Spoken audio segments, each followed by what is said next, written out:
찬양으로 풍성하게 인도해 주시면 하나님의 은혜와 그 담당자들에게 깊은 감사를 드립니다. 오늘 함께 볼 말씀은 데살로니가전서 2장 17절에서 20절 말씀입니다. 데살로니가전서 2장 17절에서 20절 말씀입니다. 짧은 부분이니까요. 한 목소리로 합독하도록 하겠습니다. 하나님 말씀 받습니다. 형제들아, 우리가 잠시 너희를 떠난 것은 얼굴이요 마음은 아니니 너희 얼굴 보기를 열정으로 더욱 힘썼노라. 그러므로 나 바울은 한 번, 두 번 너에게 가고자 하였으나 사탄이 우리를 막았도다. 우리의 소망이나 기쁨이나 자랑의 면류관이 무엇이냐? 그가 강림하실 때 우리 주 예수 앞에 너희가 아니냐? 너희는 우리의 영광이요 기쁨이니라. 아멘. 오직 예수님, 예수 그리스도의 은혜와 평강이 여러분 삶 가운데 충만할지니라. 성삼일체 하나님께 감사와 경배와 영광을 올려드리며 오늘도 여러분 앞에 예수님을 전하도록 하겠습니다. 코로나로 인해서 많이 힘들고 또 증상은 그렇게 크지 않다고 하지만 확진세가 너무 많아서 우리가 좀 더 움츠려드는 시대에 온 것 같습니다. 그런데 그러한 시기에 사도 바울도 코로나는 아니지만 데살로니가 교회 교인들과 비대면을 할 수밖에 없는 그 상황 가운데서 편지를 보내거든요. 그래서 오늘은 그 바울의 데살로니가 교회를 향한 그 마음을 한번 살펴보도록 하겠습니다. 데살로니가전서 2장 17절 20절 말씀을 가지고 바울이 성도 얼굴을 보기를 힘쓰는 이유, 바로 성도 간의 격려와 연합이 왜 필요한지에 대해서 함께 말씀을 보고자 합니다. 어찌 보면 요즘 우리 시대와 좀 맞는 본문 같고요. 저희가 스가랴 말씀을 계속 강해를 하는데 월마다 찬양 예배 시간에는 좀 다른 말씀, 스가랴 말씀만 계속 보면 또 질릴 수 있잖아요. 그래서 신약 말씀으로 또 여러분들 전달하려고 하니까요. 오늘 말씀을 통해서 또 아름다운 교제의 시간이 또 아름다운 말씀의 시간이 되기를 간절히 바라고 기도합니다. 본문 배경은요. 바울이 AD 51년, 53년 경에서 쓴 편지로 알려져 있습니다. 고린도에서 쓴 편지로 알려져 있고요. 바울의 2차 선교 여행 때 쓴 편지예요. 그런데 통상 바울이 그 서신서를 쓸 때는 뭐 1차에 전도했던 곳에 2차 전도 여행하면서 그 전에 전도했던 곳에 편지를 보내거나 그렇게 하는데 데살로니가서는 특이하게도 사도 바울이 2차 전도 여행 때 데살로니가 교회를 이렇게 세우거든요. 그런데 아주 짧은 시간 머물러 있습니다. 그래서 2차 선교 여행 때에 세웠던 교회인데도 불구하고 고린도 교회에서 2차 선교 여행 중에 급하게 쓴 편지가 바로 데살로니가 전후서입니다. 그 이유는 무엇이냐면 데살로니가 교회에서 사역을 하는데 바울에게 엄청난 핍박이 있었어요. 사역 초기에 엄청난 핍박이 있어서 유대인들이 엄청나게 고난을 막 시작했거든요. 유대인들이 바울에 대한 고난이 시작되자 데살로니가에 있는 공동체에서 바울에게 자리를 떠날 수 있도록, 이것은 너무나 심하다, 지금 너무나 핍박이 심하니까 우리가 잠깐 피해 있자라는 권면을 하고 사도 바울은 떠나고 싶지 않았지만 어쩔 수 없이 그 데살로니가 교회를 떠날 수밖에 없는 상황이었습니다. 그런데 그렇게 데살로니가 교회를 떠나서 전도여행을 계속 선교여행을 계속 가고 있는데 소식이 들려오는데 자기가 떠나면 좀 핍박이 좀 잠잠해질 줄 알았나 봐요. 그런데 잠잠해지기는커녕 더욱더 심각해진 상황, 더욱더 큰 고난과 핍박이 있었음을 듣고 사도 바울이 급하게 쓴 편지, 그 교인들에게 위로를 주고 격려를 주는 그런 편지입니다. 고난을 듣고 함께하고자 했지만 오늘 본문의 내용에 기록되면 내가 너에게 가고자 했지만 너희의 고난받는 소식을 듣고 가고자 했지만 사탄이 우리를 막았다 라는 심정으로, 그것을 고백하는 마음으로 사도 바울의 심정에는 정말 안타까운 마음, 급한 마음, 슬픈 마음이 가득 넘쳐 있는 거예요. 정말 너와 함께하고 싶지만 도저히 같이 할 수 없다. 마치 그런 거죠. 제가 수요일 날 예배를 코로나 일주일 동안 격리를 끝나고 수요일 날 예배를 드리는데 한 성도님이 제가 교회 앞에서 이렇게 활동을 하는 모습을 보고 차로 싹 지나가다가 저를 본 거예요. 그러고 한 바퀴를 돌아서 다시 왔대요. 너무 반가워서 얼굴을 못 보다가 너무 반가워서 인사하고 가고 싶어서 차를 이렇게 돌렸다고 하더라고요. 그리고 수요일 날 예배를 드리니까 저도 너무 반갑더라고요. 보고 싶지만 물리적으로 볼 수 없는 상황 가운데서 서로 간에 애틋한 마음, 서로 간에 사랑하는 마음이 담긴 오늘 편지를 통해서 여러분들이 오늘 큰 교훈을 받기를 원합니다. 예수님을 믿는 성도는 이 시대의 마지막 소망이거든요. 우리는 서로에게 소망이 되고 이 시대의 마지막 소망이 되고 우리가 서로 이 신앙의 길을 걸어가는 데 있어서 우리에게는 장애물이 있을 수 있고 고난이 있을 수 있고 핍박이 있을 수 있습니다. 그때에 여러분들이 이 장애물 가운데 넘어지지 않을 수 있는 것은 성도의 격려와 성도의 연합이 있음을 기억합시다. 만약에 오늘 말씀을 통해서 여러분들이 이 사도 바울의 성도 얼굴 보기를 힘쓴 이유가 공감이 되고 나의 삶에도 바울이 성도 얼굴을 보기를 힘쓰는 그러한 마음, 애틋한 마음을 가질 수 있다면 그걸 통해서 우리 재원교회가 서로에게 위로를 전하고 서로에게 위로를 받을 수 있다면 오늘 말씀은 여러분 삶에 큰 유익이 됩니다. 바울이 성도 얼굴 보기를 힘쓴 이유, 성도 간의 격려와 연합이 필요한 이유 첫 번째는 잠시 떠난 것이라고 바울은 고백하고 있습니다. 다시 만날 거거든요. 우리는 다시 만납니다. 우리가 물리적으로 떨어져 있다 할지라도 다시 오실 예수님이 있기 때문에 우리는 반드시 다시 만나게 되어 있습니다. 17절 말씀 보니까 형제들아 우리가 잠시 너희를 떠난 것은 사도 바울은 데살로니가 교인들에게 내가 영원히 떠난 것이 아니야. 잠시 떠난 거야 라고 말하고 있어요. 유대교 지도자들의 엄청난 핍박과 압박으로 인해서 데살로니가 교회를 떠날 수밖에 없었지만 사도 바울이 말하고 있는 것은 내가 잠시 떠난 것이다. 이 잠시라는 시간은 카이로스라는 시간을 표현을 썼습니다. 이것은 카이로스 시간은 물리적인 시간이 아니라 의지적인 시간을 의미하거든요. 데살로니가 교회와 바울 사도가 떨어져 있었지만 그 물리적인 시간들은 많이 오랜 시간 걸릴 수 있었겠지만 사도 바울의 심정 속에 있는 시간은 아주 잠시. 그 이유는 사도 바울은 언제든지 데살로니가 교회에 갈 준비가 되어 있었거든요. 만나고 싶었고 기회만 된다면 내가 너희와 함께 할 거다라는 말을 계속 마음속에 새기고 살았거든요. 내가 만날 거야. 내가 갈 거야. 이게 바로 예수님의 마음입니다. 예수님은 여러분의 삶을 돌아보면서 지금 2000년 정도 예수님이 안 오셨거든요. 곧 오신다 말씀하시고 2000년 정도 안 오셨는데 예수님은 1000년을 하루같이 하루를 1000년같이 지금 이틀 지났습니다. 이틀 지난 거예요. 예수님은 간절한 마음으로 여러분에게 이렇게 바울과 동일하게 말하고 있는 겁니다. 내가 잠시 떠난 거야. 내가 너와 함께 하고 싶지만 내가 지금 마음은 지금이라도 당장 내려가서 너를 안아주고 너를 위로하고 너희와 함께 하고 싶지만 잠시 내가 너희를 떠나 있다. 이 마음이 성도를 바라보는 마음이 돼야 돼요. 여러분 가족을 바라보는 마음이 돼야 돼요. 믿음의 가족이든 영적인 가족이든 떨어져 있다면 우리는 만나게 되어 있어요. 뿐만 아니라 사망한 가족도 마찬가지예요. 예수 안에서 우리가 믿음을 지켰을 때에 우리는 반드시 만나게 되어 있어요. 사랑하는 재원교회 성도 여러분, 바울이 성도 얼굴 보기를 힘쓴 이유, 얼굴 볼 거니까요. 다시 만날 것을 믿고 있으니까요. 의지적으로 내가 만나겠다.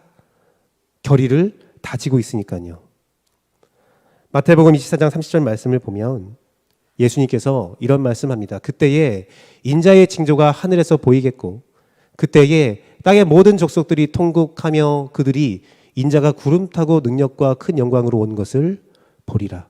모든 열방이 땅의 모든 족속이 예수님을 바라볼 날이 반드시 있다는 겁니다. 우리가 물리적으로 떨어져 있어도 예수님을 만나게 되고 우리 모두는 예수님 앞에서 심판받고 구원받는 그 마지막 때에 우리 모든 사람들은, 모든 성도는 만나게 되어 있어요. 사도행전 1장 11절 말씀에서 천사들은 하늘로 올라간 예수님에 대해서 이렇게 증언하고 있습니다. 이르되 갈릴리 사람들아 어찌하여 서서 하늘을 쳐다보느냐? 너희 가운데서 하늘로 올라가신 이 예수는 하늘로 가심 본 그대로 오시리라. 그리고 예수님은 예수님 스스로 계시록 22장 20절 말씀을 통해서 선포하셨습니다. 내가 속 온다는 거예요. 이것들을 증언하신, 요한계시록을 증언하신 이가 이르시되 내가, 예수님이 진실로 속히 오리니 하시거늘. 내가 속히 올 거야. 우리가 잠시 떠나 있는 거야. 마치 사도 바울이 데살로니가 교인에게 한 말과 똑같은 말씀을 하신 거예요. 잠시 떨어져 있는 거야. 그 말을 하자 그 말을 들은 요한은 뭐라고 고백합니까? 아멘. 믿습니다. 주 예수님 어서 오세요. 성경의 시작은 태초에 하나님이 천지를 창조했다. 성경의 마지막은 아멘. 주 예수여 어서 오시옵소서. 우리는 예수님을 모두 다 기다리는 사람입니다. 고린도후서 5장 10절 말씀 같이 읽어보겠습니다. 고린도후서 5장 10절 말씀 둘, 셋. 이는 우리가 다 반드시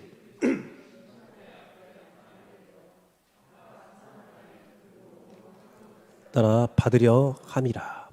우리가 다 반드시, 산자나 죽은 자나 우리가 다 반드시. 사랑하는 재원교회 성도 여러분, 우리는요 다시 만나요. 여러분 신앙생활에서 함께 했었던 모든 사람들, 그들은 반드시 다시 만나게 되어 있습니다. 그러니 우리는 얼굴을 보고 살아야 되는 거예요. 얼굴 못 보고 살 수 없어요. 2015년 유네스코 세계기록유산에 등록된 한국의 한 프로그램이 있었습니다. 2015년 유네스코 세계기록유산, 이것은 세계적으로 봤을 때에 간직해야 할 유산이다. 인류의 자산이다. 그 프로그램이 무엇이냐면 1983년 제가 4살 때네요. 그때 방영된 프로그램인데요. 뭐냐면 이산가족을 찾습니다. 이산가족을 찾습니다가 1983년에 방영이 됐는데 이게 왜 유네스코 세계기록유산으로 등재됐냐면 전 세계 모든 생방송 중에 가장 긴 시간을 생방송했대요. 끊지 않고 생방송을 했는데 그 기간이 얼마큼이냐? 138일 약 453시간 45분 연속 방송. 그걸로 기네스에 등재되었고 2015년도에는 세계기록유산에 등재되었는데 이때에 이 방송을 위해서 1983년도면 뭐 그렇게 방송 기술이 뛰어날 때가 아니었거든요. 근데 그때 이 방송을 위해서 1,000명이 육박되는 인력이 투입되었었고 만난 이산 가족이 10만 189명. 죄송합니다. 만 189명. 만 189명을 만나는 것을 138일 동안 연속적으로 방영을 한 겁니다. 그러면서 시청률이 몇 번수가 나왔냐면 시청률이 78%가 나왔대요. 전 국민 10명 중에서 2명 빼고 다 본 거예요. 그러면서 방송 내내 여의도에 인산이해를 이루면서 다양한 사람들이 피켓과 풀랑을 들고 막 자기 가족을 찾기 위해서 애썼다는 겁니다. 그래서 정부 차원에서 국민운동으로 전환시켜서 막 여러 가지 감동의 사연들과 여러 가지 일들이 있었는데 그중에 또 재미있고 감동적인 일들은 어머니가 6.25 때에 헤어져서 돌아가신 줄 알고 장례를 치르고 있었거든요. 장례를 치르고 있는데 시신을 찾지 못했으니까 호기심이나 하는 마음으로 시신이나 찾고자 하는 마음으로 그 방송에 나왔는데 어머니가 부산에 살아계신 거예요. 장례를 치르고 있는데. 그래서 만나서 막 얘기도 하고 평생을 자기가 다른 성씨로 살았는데 그 만난 오빠가 여동생에게 너는 김씨야. 너는 김씨야. 뭐 그런 일화도 있었다고 하고요. 이 놀라운 것은 정말 놀라운 것은 이 1983년도면 유교가 있은 이후도 약 20년 정도가 흘렀던 시간이거든요. 이때 헤어졌던 이산가족의 수는 어떻게 측정했냐면 꼭 6.25 전쟁뿐만 아니라 일제강점기에 어쩔 수 없는 여러 가지의 사정으로 인해서 헤어진 이산가족을 한번 만나보자. 해외에 이방된 사람들 여러 가지 방법들로 헤어진 가족들을 만나보자 라는 취지로 시작됐는데 138일 동안 사람들이 찾아왔다는 거잖아요. 저는 그것을 보면서 놀란 것이 무엇이냐면 이렇게 만나고 싶구나. 10년, 20년, 30년이 지나도 만나고 싶구나. 그 그리움이 없어지지 않는구나. 더 놀라운 것은 그 30년의 세월, 40년의 세월을 헤어졌는데도 불구하고 그냥 직접 본 것도 아니고 전화 통화로 보고 생방송, 방송을 통해서 보는데도 알아보고 내 동생 맞아. 내 자녀 맞아. 내 부모 맞아. 알아보는구나. 사랑하는 재영교회 성도 여러분, 우리의 의지가 있다면 우리는 다시 만날 수 있어요. 아니, 우리가 피하고자 해도 우리 예수 그리스도의 질서 가운데 우리는 반드시 얼굴을 볼 수가 있습니다. 그러니 사랑하는 재영교회 성도 여러분, 바울이 성도 얼굴을 보기 힘쓴 것처럼 성도 간에는 격려와 연합이 필요한 거예요. 지금은 감정적으로 혹은 물리적으로 떨어져 있어도 우리가 예수님 오시기 전에 만나서 그 감정에 해묵은 것을 해결하거나 우리가 다시 만날 때를 준비해야 된다는 것입니다. 사랑하는 재원교회 성도 여러분, 우리는 다시 만나게 되어 있습니다. 그러니 우리 서로 격려하고 서로 연합하기를 원합니다. 두 번째는 바울이 성도 얼굴 보기를 힘쓴 이유는 두 번째는 떠난 것이 마음은 아니었대요. 마음은 늘 함께 있었다는 거죠. 사도 바울이 데살로니가 교회를 떠나서 다른 교회를 만나고 다른 교인들을 만나고 다른 교회를 세워나가는 순간순간 모든 삶의 여정 가운데 바울은 성심성의껏 사역을 했을 겁니다. 하지만 그럼에도 불구하고 급하게 헤어졌던 데살로니가 교회는 바울의 아픈 손가락이었던 거예요. 마음에 늘 품고 살았다는 겁니다. 17절 말씀 보니까 형제들아 우리가 잠시 너희를 떠난 것은 얼굴이지 마음이 아니다. 너희 얼굴 보기를 열정적으로 더욱에 힘썼다. 내 마음 가운데 너희가 있었기 때문에. 핍박이 있었을 때 사도 바울이 떠나기를 원했던 데살로니가 교회 사람들입니다. 여러 가지가 이유가 있었겠지만 크게 두 가지 이유가 있었겠죠. 사도 바울이 떠났을 때 우리가 좀 핍박이 덜해지지 않을까라는 마음도 있었을 것이고, 하나는 사도 바울이라도 피해야 된다.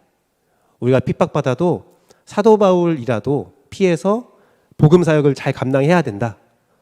좋은 선량한 마음도 있었고 조금은 부족한 마음도 있었겠죠. 그런데 제가 인생을 살아보니까 짧은 인생 살았지만 그러합니다. 고난받는 거, 고통받는 거 나 혼자만 받으면 되지. 너는 이 자리를 피해라 라고 호기롭게 말했지만 그 친구가, 그 사람이 그 핍박받는 자리를 피했을 때에 남은 사람이 계속 핍박받으면 그런 마음 들거든요. 서운한 마음. 내가 원했어요. 기꺼이 내가 보냈어요. 그리고 그 보낸 거에 대해서 일말의 후회도 하지 않아요. 하지만 핍박이 거세지고 고난이 거세지면 순간순간 그런 마음 들잖아요. 그때 내가 갈 걸. 아니면 아유, 그래도 그 친구가 내 옆에 있었으면 좀 서로 위안이 되고 힘이 되었을 텐데. 서운한 마음 들 수 있거든요. 그 마음이 굳어지고 악해지면 사단이 그 마음을 만지면 어떻게 돼요? 원망하는 마음도 미운 마음도 들 수 있거든요. 한참 그러한 마음이 들어올 때 사도 바울의 마음을 데살로니가 교인에게 전달한 거예요. 떠난 것은 내 마음이 아니다. 이 마음은 카르디아라는 헬라어인데 도덕적인 생명적인 책임이 있다고 합니다. 내가 너에 대한 도덕적 책임, 생명의 책임을 버린 건 아니야. 그리고 감정과 열정의 자리래요. 내가 데살로니가 교회에 대해서 내 감정이 여기에 머물러 있고 내 열정이 너희를 향하고 있어. 그리고 이해와 사고의 자리래요. 내가 얼굴은 떨어져 있지만 내가 너희의 고난을 듣고 이해하고 있고 내가 늘 묵상하고 있다. 내가 몸으로는 너희와 떨어져 있지만 내 마음으로는 너희와 함께하고 있다. 그렇잖아요. 데살로니가 교인들이 떠난 바울을 그리워하며 아유, 그때 보내지 말걸, 그때 어떻게 할걸 그런 마음이 들 수 있는데 오늘 바울의 편지를 받아본 거예요. 와, 바울이 그래도 나와 함께하고 있구나. 바울이 그래도 우리를 생각하고 있구나. 그냥 편히 있는 게 아니구나. 마음이 불편하구나. 그걸 알면서 서로 위로가 되는 거예요. 사랑하는 재원교회 성도 여러분, 성도라는 것은요, 예수 안에 성도라는 것은요, 같은 성령으로 묶여있는 존재입니다. 고린도전서 12장 11절 말씀 보니까 이 모든 일은 같은 한 성령이 행하사 그 뜻대로 각 사람에게 나누어 주신 것이라. 이것은 교회를 세우는 데 필요한 은사들을 나눠주었던 은사들을 설명한 다음에 하는 말이에요. 사랑하는 재원교회 성도 여러분, 우리 안에는 다 성령님이 거하십니다. 여러분 안에는 성령님이 살아서 역사하고 계시거든요. 그러면요, 이 김규배 안에 있는 성령님과 여러분 안에 있는 성령님이 다른 분이 아니에요. 같은 분이기 때문에 우리는 같은 성령 안에서 하나로 이어져 있다는 겁니다. 데살로니가 교회의 사람들과 교인들과 바울은 물리적으로 떨어져 있지만 하나의 성령으로 하나가 되어 있다는 겁니다. 더 놀라운 것은 그 당시의 데살로니가 교인들과 우리들도 한 성령님 안에서 이어져 있다라는 거예요. 생각을 해보세요. 2000년 전에 있었던 일이 우리에게 무슨 의미가 있겠습니까? 우리가 이렇게 생각할 수 있어요. 그것은 2000년 전의 일이다. 2000년 전의 일이다. 고구려 시대의 일이다. 여러분께 무슨 영향이 있을 수 있겠어요? 하지만 놀랍게도 성령님 안에서 이 말씀에서 사도 바울이 데살로니가 교인에게 쓴 편지가 마치 나에게 쓴 것처럼 내가 이 세상 삶에서 이 세상의 어려운 삶에서 고난받고 아픔받을 때에 사도 바울이 우리를 보면서 내가 얼굴은 떨어져 있지만 이 서신서를 읽고 있는 재원교회 성도 한 사람 한 사람의 마음 가운데 내가 함께하고 있다. 왜요? 우리는 한 성령 안에 있기 때문입니다. 이 성령님은 예수님이 주신 거예요. 요한복음 14장 17절 말씀에 예수님은 성령에 대해서 말씀하시면서 그는 진리의 영이시라. 세상은 능히 그를 받지 못하나니 이는 그를 보지도 못하고 알지도 못함이라. 그러나 너희는 그를 아나니 그는 너희와 함께 거하시며 또 너희 속에 계시게 했습니다. 세상 사람들은요, 이 데살로니가전서 2장 17절에서 20절 말씀 보면서 어떤 감정도 있지 않아요. 어떤 감정의 동요도 있지 않습니다. 그냥 읽는 거예요. 글은 알죠. 글은 아니까 읽을 수 있어요. 아, 이런 일이 있었구나. 아, 그렇구나. 머리로는 이해할 수 있을지도 몰라요. 하지만 우리 안에 있는 성령님이 같은 본문을 읽어도 우리의 마음 가운데 감동을 주고 우리 마음 가운데 은혜를 주는 이유는 여러분 안에 성령님이 있기 때문입니다. 사도행전 4장 32절 말씀 보면 한마음 한뜻으로 물건을 통용하는 일이 나오거든요. 믿는 무리가 한마음 한뜻이 되어 모든 물건을 서로 통용하고 자기 재물을 조금이라도 자기 것이라 하는 이가 하나도 없더라. 이 말씀을 가지고 우리가 나눔에 대해서 이야기합니다. 나눔에 대해서 이야기해요. 그런데 이 상황은 굉장히 특이한 상황이라는 것을 우리가 기억해야 된다는 겁니다. 뭐냐면 오순절에 그 명절을 지키기 위해서 많은 사람들이 디아스포라 유대인들이 세계 각지에서 예루살렘으로 모여들었거든요. 유대교 사람들입니다. 그런데 그때 모여들었던 사람들이 오순절, 유월절 절기를 지키기 위해서 모였던 사람들이 예수님을 보고 예수의 제자를 보고 베드로의 설교를 듣고 회심하여서 집으로 돌아가지 않는 거예요. 집으로 돌아가야 되는데 돌아가지 않고 말씀이 너무 좋아서 예루살렘에 모여서 제자들과 함께 말씀을 공부하고 기도하고 그런 역사가 일어난 겁니다. 막 몇 날 며칠 수련회가 일어나고 있는 거예요. 그런데 사람들이 어떻습니까? 절기를 지키기 위해서 여행을 하기 위해서 많은 재산을 가지고 왔겠지만 자기가 생각한 체류 시간보다 더 많은 시간이 지났거든요. 더 이상 남고 싶어도 남지 못할 일이 벌어지는 겁니다. 그러할 때에 그 특이한 상황 가운데 예루살렘에 있는 거기에 거주하고 있던 교인들이 그들이 더욱더 머물면서 함께 안심하여서 예배드리고 함께 하나님의 말씀을 더 잘 듣기 위해서 그때부터 재물을 통용한 거예요. 교회의 덕을 세우기 위해서 함께 나눈 겁니다. 근데 그 역사가 어떻게 이루어진 줄 아세요? 그 이후에 핍박이 들어와서 사람들이 각자의 집으로 돌아갔습니다. 그 믿음을 가지고 각자의 지역으로 돌아갔고 이제 12제자들과 사도 바울 같은 전도자들이 전 세계 각지를 돌아다니면서 그때 흩어졌던 사람들을 모아서 각국의 전 세계의 각 지역에 교회 공동체를 세워나가기 시작했어요. 우리가요 바울의 선교 여행의 그 부흥을 보면서 우리가 어떻게 이해해야 된다면 생판 모르는 사람들을 긁어 모은 것이 아니라 그때 예루살렘에 있었던 사람들 함께 재물을 통용했던 사람들이 물리적인 환경으로 인해서 흩어졌을 때에 그들을 모아서 주축적이 되어서 전도가 이루어지고 교회가 세워진 모습을 우리가 사도행전으로 보는 겁니다. 원래 뭉쳤다 있던 사람들이 흩어진 거거든요. 놀라운 것은 그 전도여행이 이루어질 때에 그 각국에 흩어졌던 사람들이 어떤 소식을 듣게 되냐면 예루살렘에 기근이 있었다는 소식을 듣게 돼요. 그러죠. 어떻게 합니까? 사도 바울의 손에 의해서 사도 바울의 손을 통해서 예루살렘을 돕는 일이 벌어지거든요.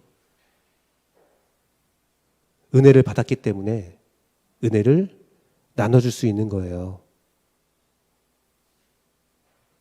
자신들이 어떤 계획도 없이 예루살렘에 가서 거주하다가 더 이상 머물 수 없는 지경에 이르렀는데 그때에 도와줬던 예루살렘 교인들 그 사랑 그 이후에 떠났지만 그 사랑받았던 그 마음은 마음에 남아있으니까 그때 김지사님 그때 이권사님 날 도와줬었는데 그분이 지금은 기근 때문에 힘들어하고 있다고 도와줄 수 있는 거예요. 사랑하는 재원교회 성도 여러분, 오늘 우리는 CTS와 연합예배를 2부 예배 드립니다. 우리 교회의 주보를 보면 많은 선교사님들을 돕고 많은 기관들을 돕고 있고 또한 우리 교회의 안수 집사님인 노차영 집사님께서 또 CTS에서 중책을 담당하고 있죠. 영상이란 것은 제가 아까도 말씀드렸지만 놀라운 파급력이 있고 사람의 물리적인 환경을 넘어서는 힘이 있습니다. 여러분들이 받은 은혜가 있다면 그 은혜를 나눌 수 있는 사람이 돼야 되는 거예요. 물리적인 환경에서 떨어져 있지만 교회와 기관이지만 우리는 같은 성령 안에서 하나가 되어 있기 때문입니다. 사랑하는 재원교회 성도 여러분, 서로 은혜를 끼치고 서로 은혜를 나누는 것이 마음이 함께 하고 있는 것입니다. 성령님은 우리 성도의 연합을 통해서 물리적인 시간적인 장소를 모두 초월하여서 역사하십니다. 우리는 외로워할 필요가 없어요. 여러분의 기도와 여러분의 도움이 전 세계로 울려 퍼질 수 있습니다. 알고 있는 자나 알지 못하는 자나 주의 사랑 안에서 성령 안에서 우리는 하나임을 기억합시다. 사도 바울이 우리를 알 리는 없어요. 하지만 우리는 사도 바울을 알고 있어요. 그리고 성령 안에서 우리는 하나가 되어 있습니다. 예수 안에서 우리는 하나입니다. 사랑하는 재원교회 성도 여러분, 바울이 성도 얼굴을 보기 힘쓰는 이유, 서로 격려와 연합이 필요한 이유, 다시 만날 거기 때문이며 우리의 마음은 늘 함께하고 있기 때문입니다. 마지막은 무엇이냐? 각 성도는 영광이요 기쁨이라는 겁니다. 관계는 신앙의 열매라는 거예요. 예수 안에서 우리의 관계의 폭이 넓어진다는 것은 우리의 열매가 넓어진다는 것을 의미합니다. 19절 20절 말씀 같이 읽어볼게요. 둘, 셋. 우리의 소망이나 기쁨이나 자랑의 멸류관이 무엇이냐? 그가 강림하실 때 우리 주 예수 앞에 너희가 아니냐? 너희는 우리의 영광이요 기쁨이니라. 정말 아멘이죠. 데살로니가 교인에게 바울이 말하는 거예요. 너희야말로 내 영광이고 내 기쁨이야. 바울은요, 우리에게 끊임없이 말했거든요. 고난받는 것이 영광이다. 고난받는 것이, 그 안에서 인내하는 것이 열매다. 데살로니가 교인이 바울 없이 고통받고 있을 때에, 눈물 흘릴 때에 바울이 말하는 거예요. 너희야말로 영광이고 너희야말로 기쁨이다. 사랑하는 재원교회 성도 여러분, 함께 예배하는 가족, 함께 예배하는 우리 신앙의 공동체, 우리가 서로 연약할 수 있고 서로가 부족할 수 있고 서로가 힘든 상황에 있을 수 있습니다. 하지만 여러분이 어떠한 상황 가운데 있든 간에 여러분들은 재원교회의 열매이고 재원교회의 영광이며 재원교회의 기쁨입니다. 함께 예배하다가 물리적인 환경으로 타지에 간 가족들도 있어요. 그들도 다 우리의 영광이요 우리의 기쁨입니다. 우리가 관계했던 모든 과거 36년 동안 있었던 모든 일들 가운데 스쳐 지나갔던 모든 사람들, 그 사람들이 다 영광이고 기쁨입니다. 그러니 우리가 서로 얼굴 보기를 힘써야 하는 거예요. 성도의 영광과 기쁨, 관계예요. 마태복음 6장 12절 말씀 보니까 우리가 우리에게 죄 지은 자를 사하여 준 것 같이 우리 죄를 사하여 달라. 주기도문의 한 단면이죠. 내가 이웃에게 한 것처럼 하나님께서 여러분에게 응답하신다는 말씀이죠. 또한 예수님은 제자들에게 이렇게 권면하십니다. 부탁하십니다. 요한복음 13장 15절 말씀이죠. 내가 너희에게 행한 것 같이 너희도 행하게 하려 하여 본을 보였노라. 이것은 세족식이거든요. 세족식은요, 그냥 겸손, 섬김의 의미가 아니라 그 발을 씻어주는데, 그 발에 씻어준다는 것은 죄사함의 의미가 있어요. 죄 용서의 의미가 있습니다. 이스라엘 지역은 길거리에 죄가 돌아다닌다. 우리가 그 거리를 돌아다니면 이 발에 죄가 묻어온다. 내가 알지 못하는 죄들, 알고 있는 모든 죄가 내 발에 묻어있다라고 믿고 있었거든요. 그 발을 씻어준 것이 예수님이에요.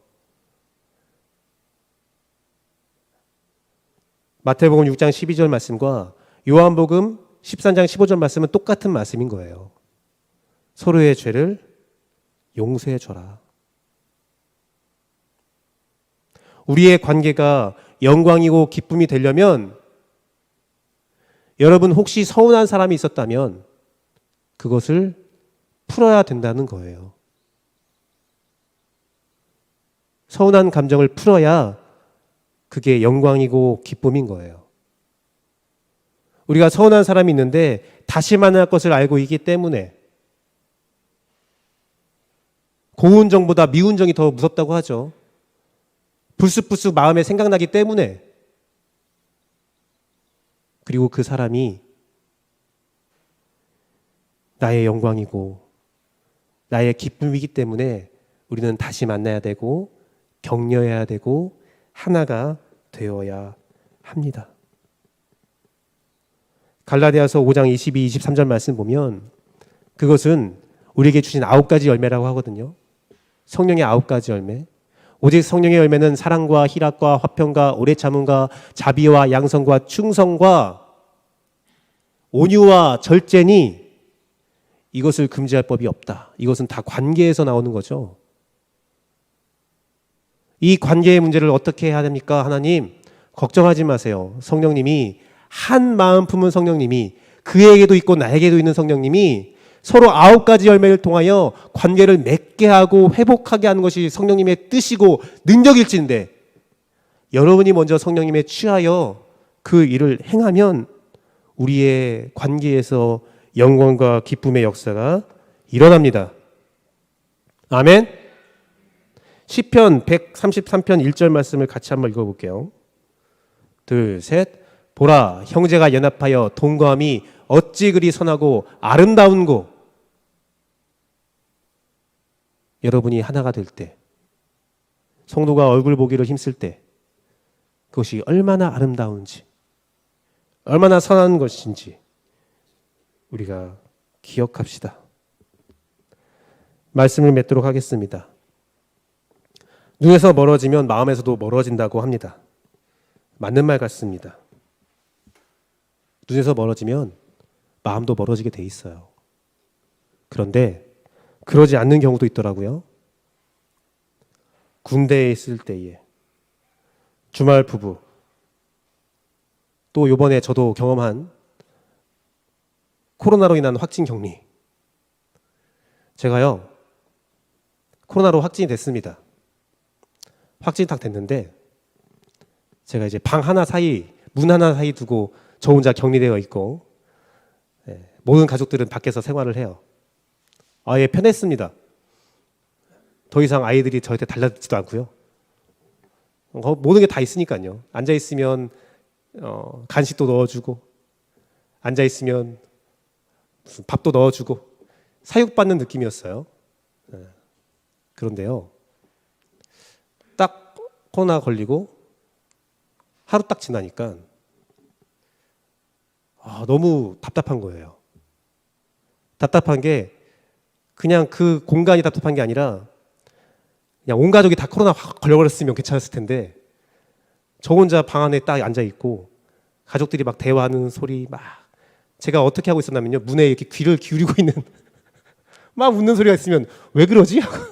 무슨 일이 있는 거지? 하면서 이렇게 문에 이렇게 귀를 이렇게 보면서 밥 먹을 때요, 역시 기술이 감사한 게 페이스 얼굴 보고 영상 통화할 수 있잖아요. 밥 먹을 때 영상 딱 틀어놓고 이렇게 얼굴 보면서 같이 밥을 먹어요. 대화 나누고. 근데 좀 서운한 게 이제 코로나 확진이 됐으니까 이제 아이들에게 교육을 시켰을 거 아니에요. 아버지랑은 만나면 안 되고, 아버지 만날 때는 꼭 마스크를 꼭 써야 되고, 막 그런 교육을 시켰을 거 아니에요. 처음에는 막 우는 거예요, 애들이. 영상 통화하는데 막 아버지 이제 못 보는 거예요, 막 우는 거예요. 그런데 그 다음 날 내가 문을 빼짓고 열고 들어가니까 갑자기 아이가 입을 탁 막으면서 오지 마세요. 너무 서운하더라고요. 이럴 수가 있나. 그런데요, 3일이 지나고 둘째가 확진이 되었습니다. 그래서 들어왔어요. 좋더라고요. 철부지 아빠의 심정일 수도 있는데 이거 혼자 있다가 한 명이라도 같이 있으니까 너무 좋더라고요. 그리고 성도들이 전화해주고, 성도들이 문자해주고, 도와주고, 걱정하고, 기도해주고, 마음이 너무 좋았어요. 좋더라고요. 사랑하는 재영교회 성도 여러분, 이게 많아지는 게 축복이에요. 코로나가 준 우리에게 큰 교훈이, 비대면 예배도 괜찮다, 교회 안 가도 된다, 그게 아니라 잊혀졌던 우리의 관계, 서로 얼굴 보는 것이 얼마나 귀했는지 잃어버렸던 것들, 함께 기도하고 예배하는 것이 얼마나 귀한 자리였던지를 몰랐던 사실들을 한 번 더 알게 하는 거예요. 이제 우리가 인주투표를 위해서 특별 새벽 기도회가 또 열리고 또 우리의 수요예배와 금요예배가 있습니다. 그 예배 자리에 나오시고 함께 얼굴 보고 교제하는 재헌교회 되기를 간절히 바라고 기도합니다. 물리적으로 우리가 떨어질 수 있지만 우리가 어쩔 수 없는 환경 가운데서 떨어져서 예배할 수밖에 없고 멀리 떨어져서 할 수밖에 없지만 바울이 오늘 서울도의 얼굴 보기를 힘쓴 이유, 성도 간의 격려와 연합이 필요한 이유, 우리는 다시 만날 것이고 우리의 마음은 성령 안에서 하나가 되어져 있으며 우리의 관계가 신앙의 열매라는 사실을 함께 기억합시다.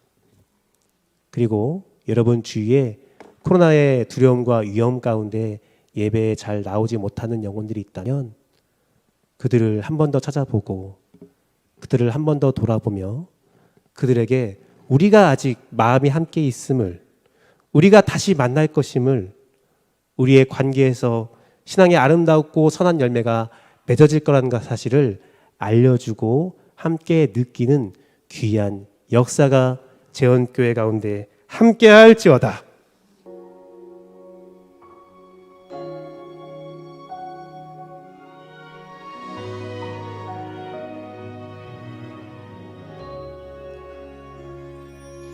예수님 만나서 사랑을 알았고 내게 선물하신 생명의 새 삶이 열렸죠.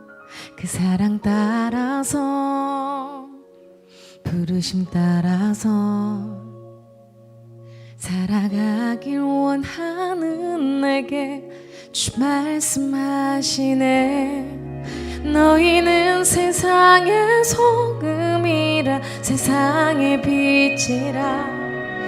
너희 선한 행실 하나님은 영광을 받으시리. 예수님처럼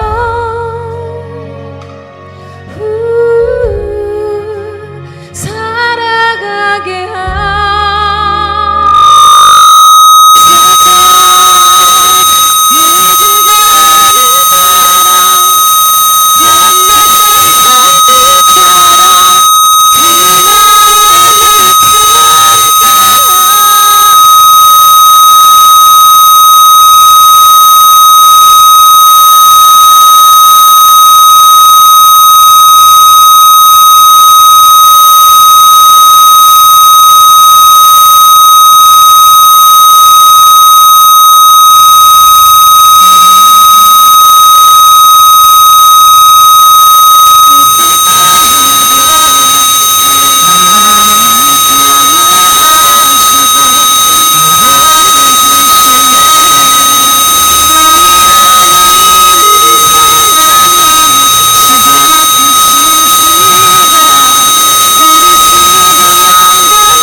동역하고 있는 나도 영상 선교사 나영선이자 또 찬양 사역자 지미선입니다. 저는 전주에는 참 좋은 기억이 많이 있는데요. 저는 전라도 광주 사람이고요. 전주는 왜 좋은 기억이 많이 있냐면 채플 때 대학교 채플 때 자주 내려왔었습니다. 특별히 믿는 청년들이 다른 지역 대비해 참 많은 그리고 복음 화율이 굉장히 높은 도시가 또 전주라고 듣고 알고 있어가지고요. 참 전주 올 때마다 자랑스러운 대한민국의 그 복음의 성지다라는 생각이 마음이 참 편해요. 믿는 분들이 없는 곳에서 채플 때 사역하고 찬양 길거리에서 뭐 버스킹하면서 예배하고 복음 전하는 건 참으로 어려운 일인데 전주는 동역자들이 많아서 든든한 아군이 많아서 참 편안한 마음으로 찬양하고 사역했던 그런 기억들이 있습니다. 전주를 특별히 하나님께서 사랑하시는 것 같아요. 복음의 성지로 만들어주신 우리 예수님께 감사의 박수 올려드리겠습니다. 예수님 감사합니다. 저는요 청년 때에 예수님 모르고 돈과 명예 성공을 위해서 달려가다가 극단적인 선택을 또 하게 되고 감사하게 그 모든 실패가 그 죽음에 대한 실패가 이렇게 삶으로 연결되고 있습니다. 특별히 예수님을 만나서 저의 노래의 주인 열심히 가수로 성공해서 잘 먹고 잘 살아야지 했던 이런 목적이 아니라 이제 하나님의 사랑을 드러내는 하나님의 도구로 주께서 쓰임받을 수 있게 제 인생을 180도 다르게 해주셨어요. 얼마나 감사한지 모르겠어요. 제가 오늘 재영교회 사역을 준비하면서 검은색 의상을 준비했습니다. 근데 지금 보니까 검은색이 아니시죠? 엄마가 시골에 잠깐 한 몇 달 있어 보겠다고 낚시를 너무 좋아하셔서 나도 낚시 좀 몇 달 한번 해보겠다. 이제 나의 때가 왔다. 봄이 왔으니 이제 물고기가 들어온다. 이렇게 짐을 좀 옮겨달라 하셨어요. 그래서 엄마 짐을 챙겨서 가득 챙겨서 저의 사역 의상 검은색 사역 의상을 챙겨가지고 엄마의 시골에 가서 짐 좀 옮겨드리고 오늘 이렇게 아침에 일어났습니다. 전주에서 딱 잤어요. 일어났어요. 옷을 다 가지고 온 게 아니더라고요. 위에는 블랙인데 밑에는 추리닝인 거예요. 제가 바지를 안 챙겨온 거죠. 급히 나왔습니다. 이제 큰일 났습니다. 주님, 제가 추리닝 입고 사역할 수는 없는 노릇입니다. 주님. 근데 앞에 딱 보니까 패션몰이 어마어마하게 큰 에코시티에 어마어마하게 큰 패션몰이 있더라고요. 주께서 예비하시면 이런 것인가. 얼른 들어가서 제 신랑입니다. 방황하던 저를 이렇게 용서하며 이해하며 저의 모든 과거를 다 받아들여준 제 신랑인데 얼른 사라고. 근데 보시다시피 굉장히 화사하게 굉장히 화사한 옷을 사줬어요. 새 옷을 입으니까 기분이 어땠을까요? 너무 좋은데 자기야 오늘 사역 끝나고 우리 전주 데이트 한번 하자며 몸이 근질근질한 거죠. 예수님께서요 거무튀튀한 저의 삶에 죄로 얼룩져진 검은색 옷만 정말 지긋지긋한 죄악 가운데 살고 있었던 저에게 이렇게 봄의 생명을 알리는 것처럼 새 옷을 입혀주셨어요. 저는 오늘 제가 이렇게 새 옷을 이렇게 한 벌로 빼서 입을 건 상상을 못 해봤기 때문에 또 봄옷을 살 거라고 또 계획하지도 않았고 너무 감사하게 새 옷을 입으면서 주님께서 새 옷을 입혀주신다는 것은 그냥 허연 헐렁한 옷을 입혀주시는 게 아니라 정말 아름다운 흰 옷을 우리에게 입혀주신다는 뜻이구나를 옷을 입으면서 깨달았어요. 할렐루야. 우리 모두 주님께서 입혀주신 새 옷을 입은 사람들입니다. 아멘. 그렇게 생명의 옷, 생명의 귀한 영광의 옷을 우리에게 그 흰 옷을 입혀주신 예수님께 다시 한번 감사의 박수 올려드리겠습니다. 예수님 감사합니다. 재현교회 이 찬양의 박수를 통해서 주님 영광 받으시옵소서. 아멘. 저는요 평택이라는 곳에 현재 살고 있습니다. 서울에 월세 전세값이 너무 치이니까 평택으로 내려왔어요. 그래서 어떤 한 집을 전세로 정말 말도 안 되는 금액으로 은혜로 전세로 살게 됐습니다. 대신에 조건이 있었어요. 이 드넓은 밭을 너가 다 경작해야 된다고. 저 같은 젊은이가요 이거 경작 안 하면 국가에서 이렇게 경고가 온대요. 밭을 그냥 놀리면 안 된다고 하시더라고요. 저보고 무조건 이 밭을 이따만한 큰 사이즈의 밭을 밭고랑이 한 8개 정도 있는 밭을 경작하라고 하시더라고요. 뭐 어떻게 해야 되니까 고구마 더 심어보자 싶어가지고 이제 손으로 삽으로 그거 돌 다 빼내고 막 했어요. 여러 가지를 했습니다. 그런데 저 뒤쪽에 엄청 넓은 정도로 밭이 되게 거칠었습니다. 딱 봐도 땅이 딱딱하게 굳어 있었고요. 흙의 색깔이라기보단 갯벌색이 비슷한 색깔이 꽝꽝 이렇게 있는 거예요. 아무리 이게 좀 좋은 밭으로 만들어 보려고 해도 되지 않는 상황. 그래서 좀 상당한 넓이를 빼고 밭 고랑을 만들어서 고구마를 심었어요. 저긴 당연히 버려진 밭이었습니다. 그런데 옆집 할머니가 오셨어요. 세대 저 밭 나 줘, 내가 쓸게. 이 할머니 저는 안 쓰니까 쓰시라고. 놀랍게도 그 밭에 여러분도 딱 보시면 저기다가 경작 못해 라고 생긴 그 밭에 콩을 심으시더라고요. 전문가는 다르구나. 그런데 콩이 또 얼마나 잘 자라는지 부러울 정도였어요. 나도 그런 줄 알았으면 저기다가 콩이라도 심어서 밭고랑이 8개인데 사람이 욕심이 끝도 한도 없어요. 나도 저기다 콩 심어서 이분저분 좀 나눠드릴 걸. 전문가들은 다르구나 라는 생각을 했습니다. 지금 그런 평택에 살고 있는데요. 우리 CTS는요 바로 이런 전문가입니다. 요즘 방송 너무 중요하죠? 태어나자마자 아니 0살 때부터 산모는 영상을 보면서 육아를 합니다. 그리고 아이들이 태어나자마자 영상을 보면서 또 교육을 받게 돼 있고요. 뭐 밥 먹을 때도 유튜브 보여주고 뭐 TV에서도 보여주고 지금 세대들은요 우리랑은 다르게 또 제가 태어났을 때랑은 또 다르게 영상에 굉장히 민감하게 반응하는 세대입니다. 그럼 그 영상은 누가 다루어야 할까요? 아까 정말 척박한 땅에 콩을 심으면서 어떻게 대처해야 될지 알았던 옆집 할머니, 저보다 훨씬 오랫동안 농사일을 해보신 그 할머니처럼 방송은 굉장히 영상은 굉장히 까다로운 분야예요. 그 분야에 전문가가 그 전문가 집단이 어떻게 해야 되는지를 알기 때문에 이 CTS 영상 선교사인 이 CTS가 바로 우리가 하지 못하는 일들을 하나님 앞에서 아름답게 감당하고 있습니다. 우리 본부장님께서 호남 본부장님께서 설명해 주셨던 것처럼 CTS는요 대한민국이 초교파적으로 대한민국의 최초로 세운 복음 방송이에요. 복음 외에는 아무것도 전하지 않는 방송입니다. 연예인들 데려다가 무슨 프로그램을 유지하는 것도 아니고 유명한 아나운서를 해서 무슨 시사 프로그램을 다루는 것도 아니고 CTS는 오로지 복음과 또 선교와 구제의 딱 3가지 복음을 전하는 방송이에요. 그래서 저도 함께 동역하면서 부끄럽다는 생각을 하지가 않더라고요. 다른 어떤 유명한 이름만 들으셔도 아는 유명한 단체에서 홍보대사를 해달라 했어요. 근데 안 한다 했습니다. 만나봤는데 이게 돼? 이게 이렇게 해서 교회가 세워질 수 있나? 이거 이렇게 해서 복음이 전해져? 이건 그냥 일반 콘서트 아니야? 굳이 내가 함께 할 이유가 있을까? 이런 의구심들이 들었는데요. 저도 여러분 앞에 후원지 작정 종이 있으신 것처럼 저도 작정했어요. 저도 제 돈이 아름답게 헌금되고 있는데요.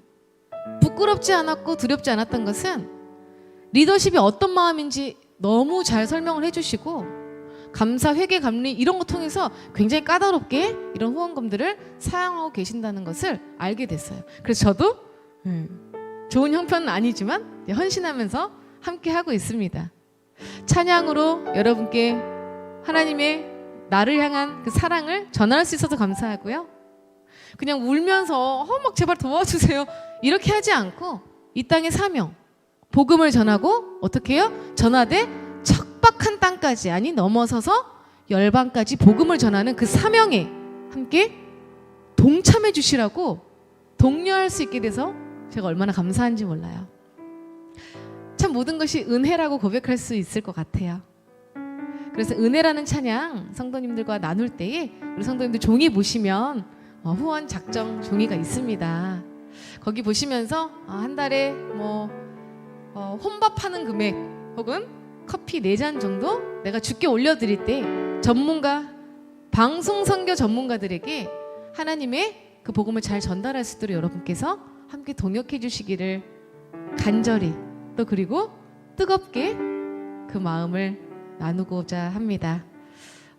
하나님께서 기뻐 받으실 줄로 믿으며 은혜를 곰곰이 되짚어보고 그 은혜를 예수님처럼 나누는 여러분 되길 소망합니다. 아멘.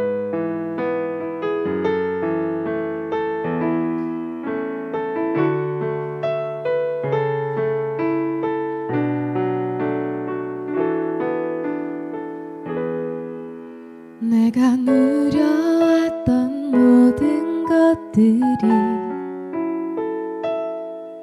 내가 지나왔던 모든 시간이 내가 걸어왔던 모든 순간이 당연한 것 아니라 은혜였어. 아침 해가 뜨고 저녁에 노을 봄의 꽃향기와 가을의 열매 변하는 계절의 모든 순간이 당연한 것 아니라 은혜였어. 모든 것이 은혜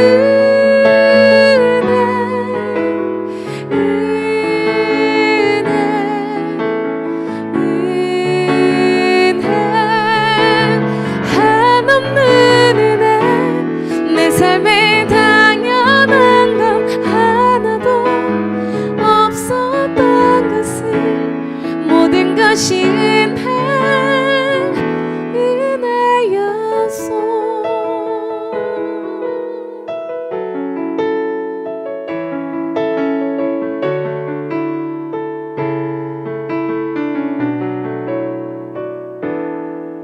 내가 이 땅에 태어나 사는 것 어린아이 시절과 지금까지 숨을 쉬며 살며 꿈을 꾸는 삶 당연한 것 아니라 은혜였어. 내가 하나님의 자녀로 살며 오늘 찬양하고 예배하는 삶 복음을 전할 수 있는 축복이 당연한 것 아니라 은혜였어. 모든 것이 은혜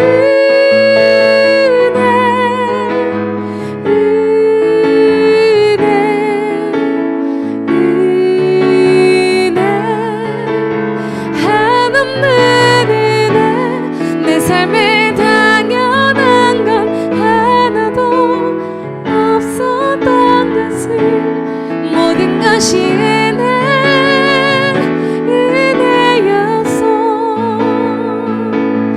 모든 것이 은혜였어.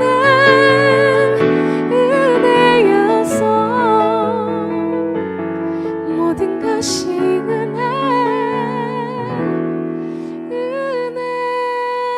은혜였어.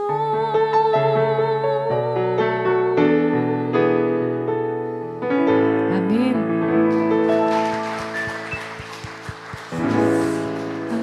할렐루야. 이렇게 주님에게 모든 은혜를 받으신 재현교회와 성도님 개인 되시는 줄 믿습니다. 아멘. 우리 옆에 계신 분들께 이렇게 한번 축복했으면 좋겠어요. 당신은 주의 은혜를 받은 자입니다. 시작. 당신은 주의 은혜를 받은 자입니다. 이렇게 한번 더 축복하겠습니다. 당신은 주의 복음의 씨를 뿌리는 자입니다. 시작.